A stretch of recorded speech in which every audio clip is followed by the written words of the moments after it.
पिछले एक हफ्ते से भी ज्यादा वक्त से छिड़ा इजराइल हमास के बीच युद्ध बीतते हर दिन के साथ और भी ज्यादा भीषण होता जा रहा है, जिसे लेकर पूरी दुनिया के कई देश दो धड़ों में बंट गए हैं।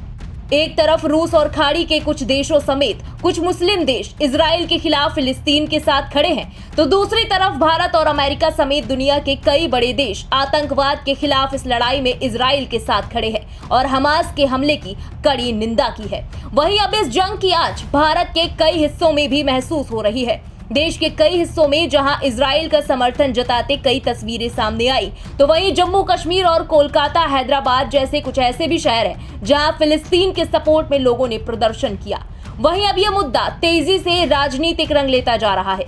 इसी कड़ी में ऑल इंडिया मजलिस इत्तेहादुल मुस्लिमीन यानी AIMIM के प्रमुख असदुद्दीन ओवैसी ने हैदराबाद में एक जनसभा को संबोधित करते हुए इजराइल हमास के बीच छिड़ी जंग को लेकर गाजा और फिलिस्तीन के समर्थन में बड़ा बयान दे डाला है। यही नहीं, ओवैसी ने इजराइल के प्रधानमंत्री बेंजामिन नेतन्याहू को शैतान और युद्ध अपराधी बताते हुए प्रधानमंत्री मोदी से गाजा में रहने वाले लोगों के प्रति एकजुटता दिखाने की अपील की। उन्होंने कहा कि वो फिलिस्तीनियों के साथ थे, हैं और हमेशा खड़े रहेंगे।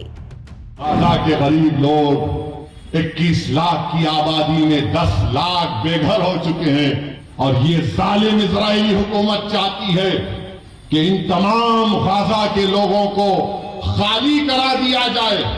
कोई दुनिया खामोश है, सन्नाटा है। अरे जिसने मारे उनको देखो, मगर इन गाजा के गरीबों ने तुम्हारा क्या बिगाड़ा था? मीडिया में एक तरफा रिपोर्टिंग कि ऐसा हुआ, वैसा हुआ, फुला हुआ। इजराइल ऑक्यूपायर है, फलस्तीन ऑक्यूपाइड टेरिटरी है।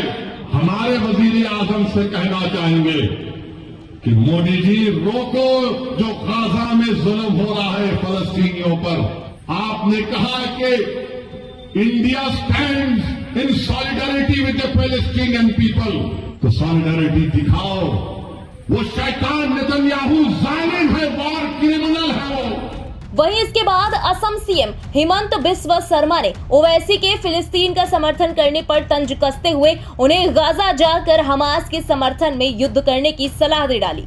हिमंत बिस्वा शर्मा ने कहा कि हैदराबाद में बिरयानी खाकर ओवैसी को जिंदाबाद मुर्दाबाद कहने से अच्छा कि वो गाजा जाकर हमास के समर्थन में युद्ध लड़ते।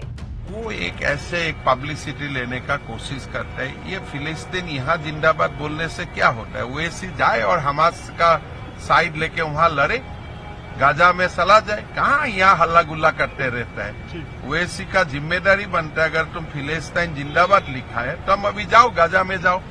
यहाँ क्या हैदराबाद में बिरयानी खा के कहाँ यहाँ जिंदाबाद मुर्दाबाद करते रहते हो? गौरतलब है कि हमास के हमले के बाद इजराइल गाजा पट्टी पर लगातार हमला कर रहा है।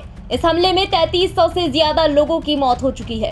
इस बीच इजराइल ने हमास के लड़ाकों को चेतावनी देते हुए कहा है कि जब तक वो बंधक बनाए हुए लोगों को नहीं छोड़ेगा, तब तक वो गाजा पर हमला करता रहेगा और इसके साथ ही बिजली, पानी और खाने के सामानों की आपूर्ति नहीं की जाएगी।